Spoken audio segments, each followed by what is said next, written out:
One of Donald Trump's key election promises was to begin what he said would be the largest deportation program in American history. Well, that program has set his administration on a collision course with the courts.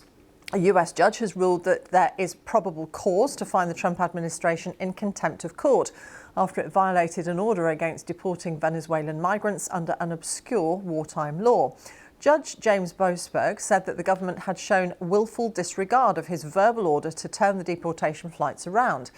His decision to begin contempt proceedings escalates a clash between the White House and the judiciary over the president's powers. Well, the alleged Venezuelan gang members were sent to a high-security prison in El Salvador. The White House says it will appeal against the latest ruling. John Sudworth reports. 4 weeks ago, President Trump's anti-immigration drive took a new turn.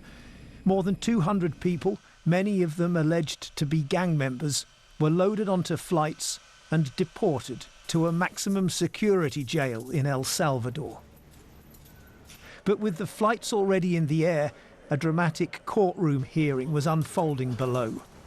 Shortly after they took off from Texas, a senior US judge ordered that they be immediately turned around, citing the fact that those on board had been given no opportunity to challenge their removal. Now, the judge, James Boasberg, has issued a stinging rebuke. The government's actions on that day demonstrate a willful disregard for the court's order, he wrote in his latest ruling, concluding that probable cause exists to find the government in criminal contempt. Last month, President Trump, already angered by the attempts to stop the flights, called for the judge to be dismissed. But many people have called for his impeachment, the impeachment of this judge. I don't know who the judge is, but he's radical left. He was Obama appointed. We just turned the murder capital of the world into the safest country. And earlier this week, he welcomed El Salvador's president to the White House, the two men openly celebrating their deportation agreement. Well, they'd love to have a criminal, released into I mean, there's a fascination. They would love it. The judge's ruling, though, cited this tweet from Nayib Bukele.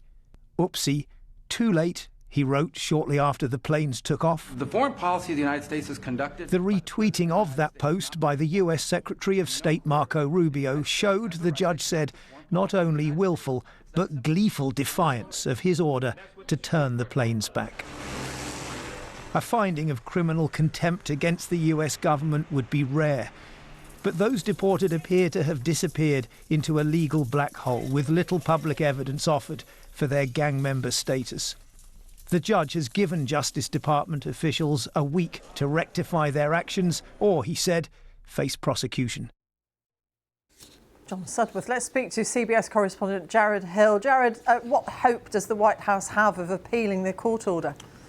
Well, that's their plan. They're going to try and appeal any of these court orders that are coming down against them to the highest possible level, which is obviously the Supreme Court. The Supreme Court has weighed in a bit on this issue in the past, saying that the administration is able to use this War Times Act, but that it does need to, at least for a certain group of Venezuelan migrants who were still in the country, they do need to allow for all of them to have individual court hearings, or at least have the opportunity to challenge these deportations in the court. Will that also fly for this group who are already out of the country? That's yet to be seen, but we're definitely seeing the administration saying that they're planning on challenging this ruling in the court as they have with so many others.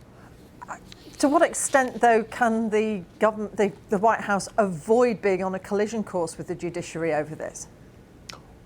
Well, one of the questions is, are they looking to avoid being on a collision course with the judiciary? One of the things that we've seen from the current Trump administration, and in some ways when President Trump was running for president this most recent time, is this effort to challenge the extent of the powers of the presidency, challenge the extent of the powers of the executive branch, and see how far can the president maneuver with some of these efforts that he is trying to make.